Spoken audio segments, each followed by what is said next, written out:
Right now, on to the point. Voter information guides are coming to your mailboxes really soon. Why you won't see information from every single candidate. Mental health treatment over jail time. Why a heated debate is narrowing over who should qualify. Mental health treatment matters, but details also matter. Opening arguments in the K Street shooting trial, the competing claims jurors heard on day one. And President Trump extends a ceasefire with Iran despite earlier pushback. What changed overseas?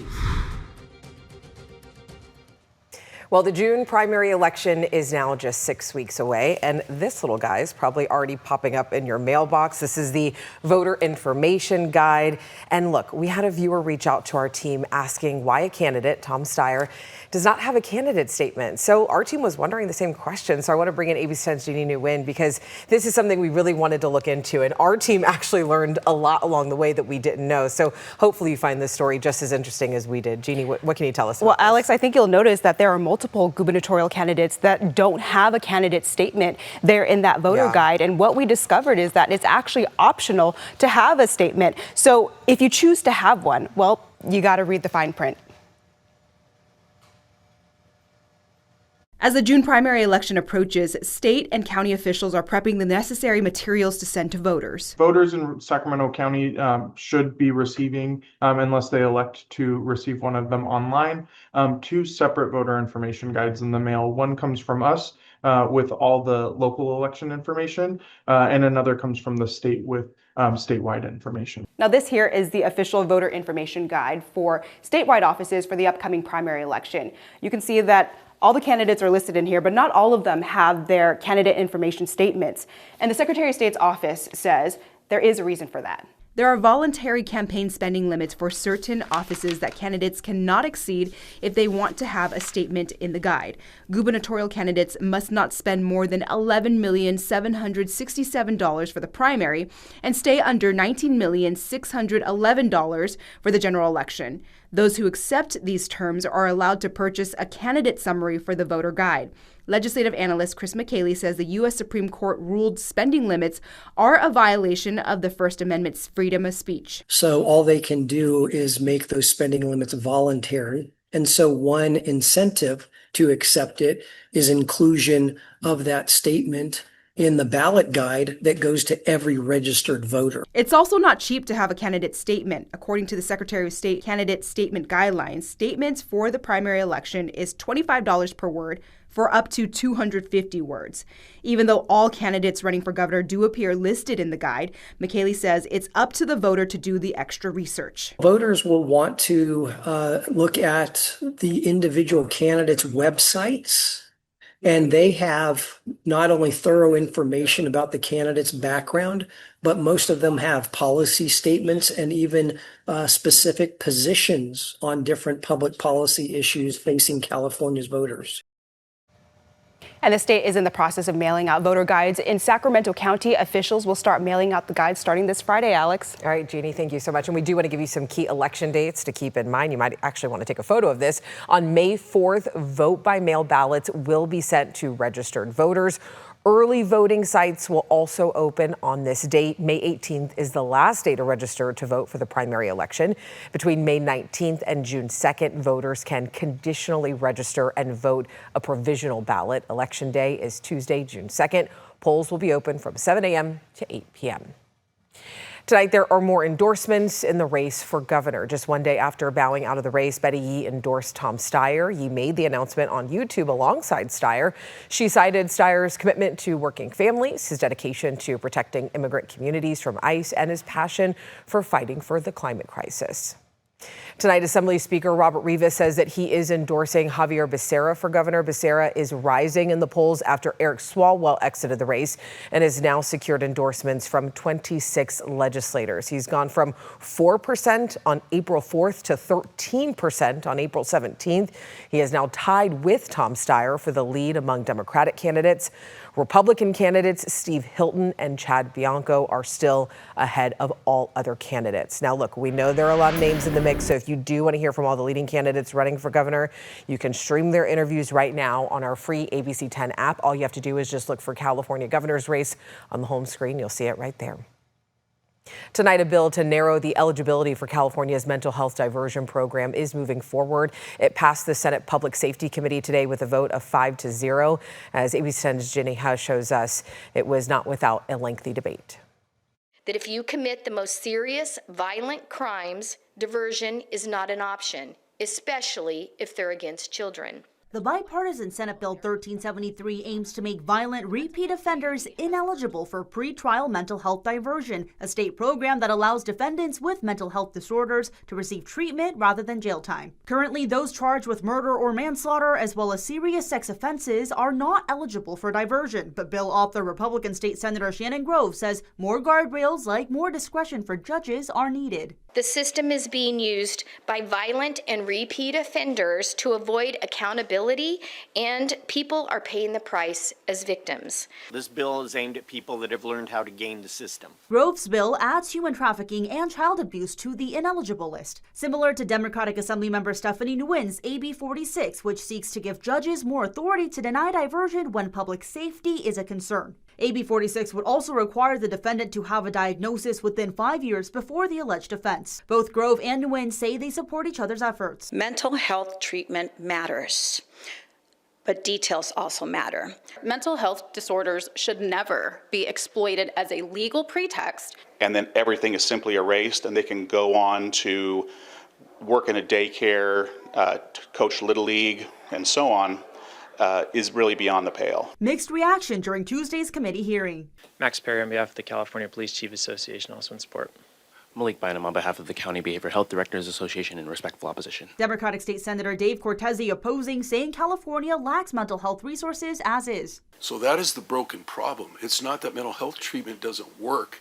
It's that we put people in jail instead of giving them mental health treatment. Because it both supports defendants, but it protects victims and the public from future criminality.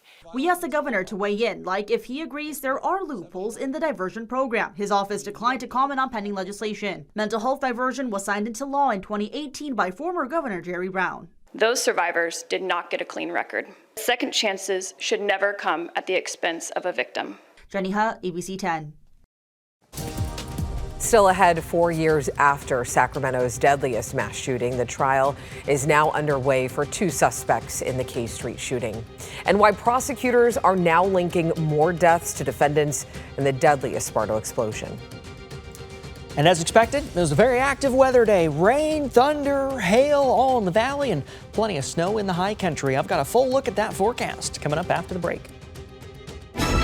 But first, in other headlines tonight, another resignation in Congress today. Florida Representative Sheila Sherfless McCormick resigned just before a House hearing. A House ethics panel found she had committed a number of campaign finance and reporting violations. California gubernatorial candidate Eric Swalwell and Texas Republican Tony Gonzalez both resigned earlier this month over claims of sexual misconduct. Senate Republicans are working to fund the Department of Homeland Security without any Democratic votes. So far, Democrats have been able to block any funding that doesn't include reforms for ICE. The new plan would fund DHS through the remainder of President Trump's term without those reforms and would pass with a simple majority. Today's resolution sets the Senate up to vote later this week. And at least 10 deaths and disappearances are now being investigated. The incidents have happened over the past 3 years and involved people connected to nuclear and aerospace research at the Air Force, NASA, and Los Alamos National Laboratory. There are no known links between the cases, but the House Oversight Committee wants the FBI and the Defense Department and other agencies to look into it. Well, it has been a mixed bag of weather today. We've seen heavy rain, thunder, and snow in the Sierra. Brendan, I was even caught in the hail that came down. I was like, what is happening here? A lot happening in our forecast. What can you tell us about tonight? Yeah, as expected, it was a very active weather day. Like you said, plenty of pea-sized hail across the valley. We've had some rumbles of thunder.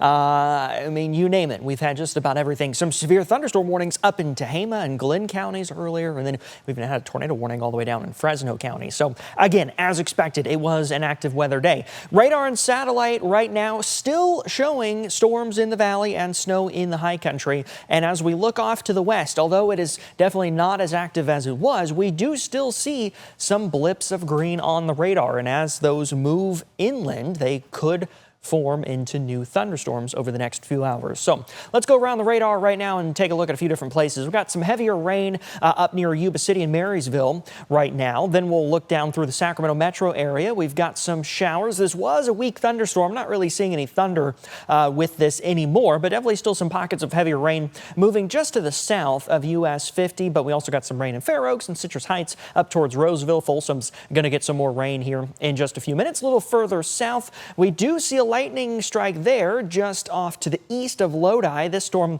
likely to pass just to the north of Rancho Calaveras. Stockton, some light showers. Escalon, some light showers. Modesto, some lighter showers. Then as we look into the mother lode here, Sonora Murphys, Arnold Angels Camp, all the way up Highway 49, essentially. There's 49, so it's just a little bit up in elevation of 49, but plenty of heavy rain still ongoing. And we have this flood advisory, which remains in effect until 7:30 tonight for some mainly urban and small stream flooding. Just don't drive through flooded roads if you encounter those. We've had a few of those across the area so far today. Rainfall totals so far, especially in the Sacramento metro area, close to 2 inches, about an inch of rain everywhere else. Some of these cameras a little slow to load in, but you can see it looks like maybe some snow falling down towards Pollock Pines. Definitely some snow up on 80 at Castle Peak. We've got chains across 80 and 50, and a very stormy look across downtown Sacramento, 56 degrees at the moment. Starting off Wednesday morning in the 40s, we're going to have some more rain through the overnight, 20s in the high country with continued snow.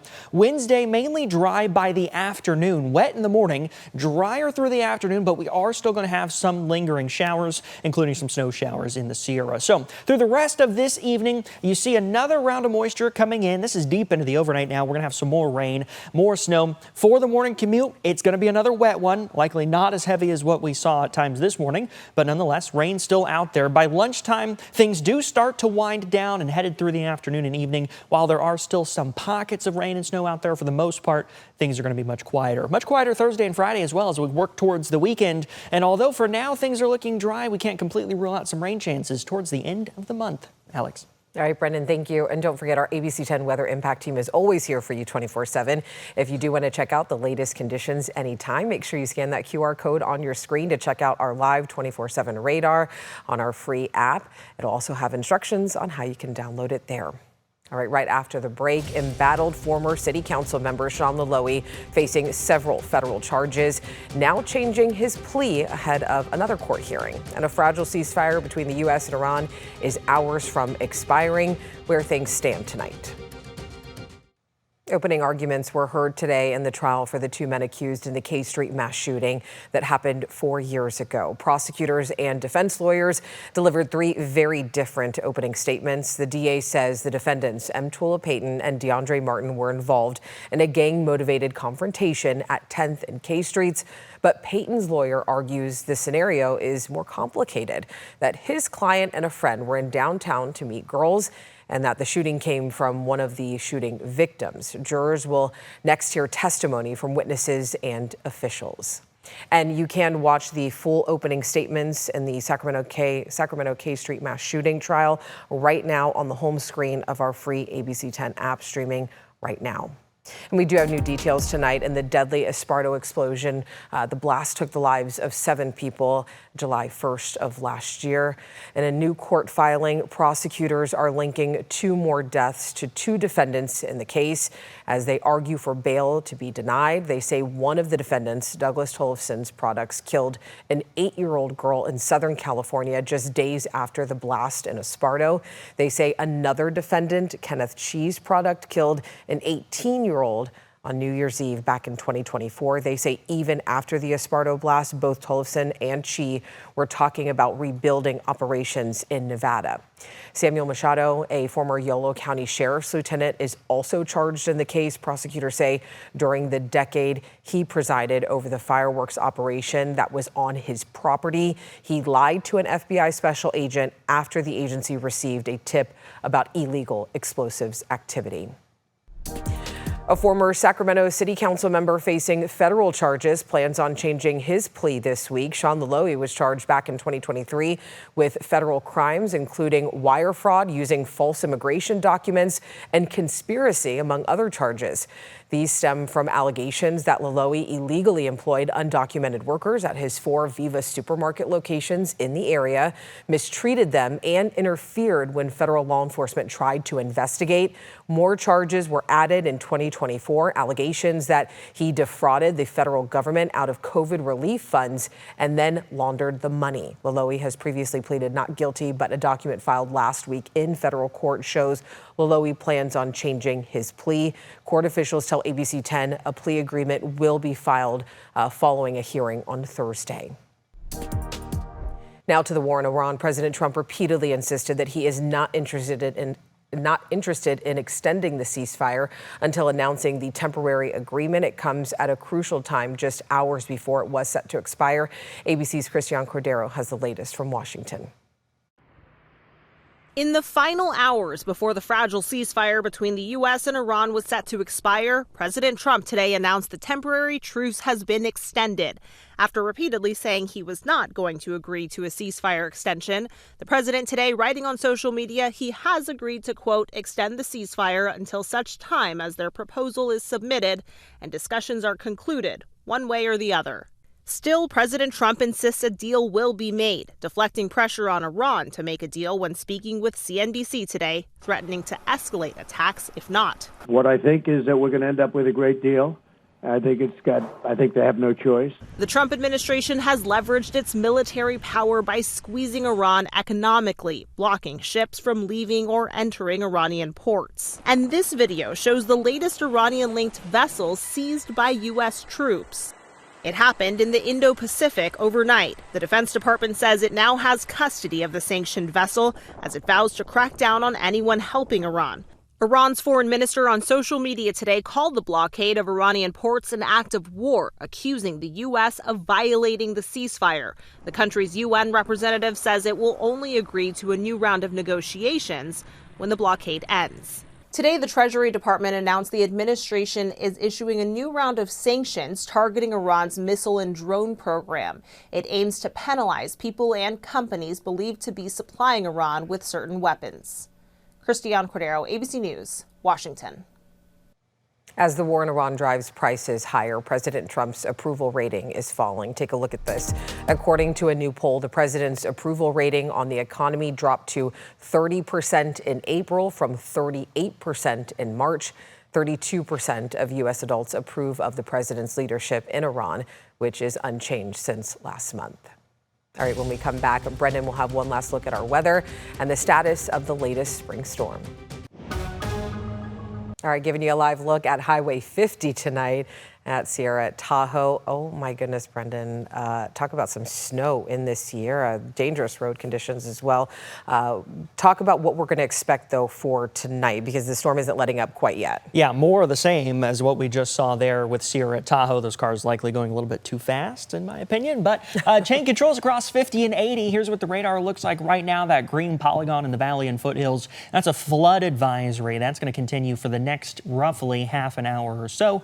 Thunderstorms still possible really for the next couple of hours until we lose some of the energy in this system. But that's not all the rain that we're looking at, because we're going to have another push of moisture coming through during the overnight, and this is going to bring more rain in the very early morning hours and through the morning commute. Of course, more snow in the high country, so those chain controls not going anywhere. 6 a.m., 7 a.m., now 8 a.m., we still see some rain in the valley, but as we work towards tomorrow afternoon, things do dry out for the most part, but we'll still have some lingering showers there. As we get towards the end of this week and the weekend, though, much nicer weather, upper 60s, mid 70s, and dry conditions. Oh, I love that. I know we need the rain, but I do love the sunshine. So we do need the rain, but you know, we do need some sun as well. Yes. It's April. All right, Brendan, thank you. As always, thank you so much for inviting us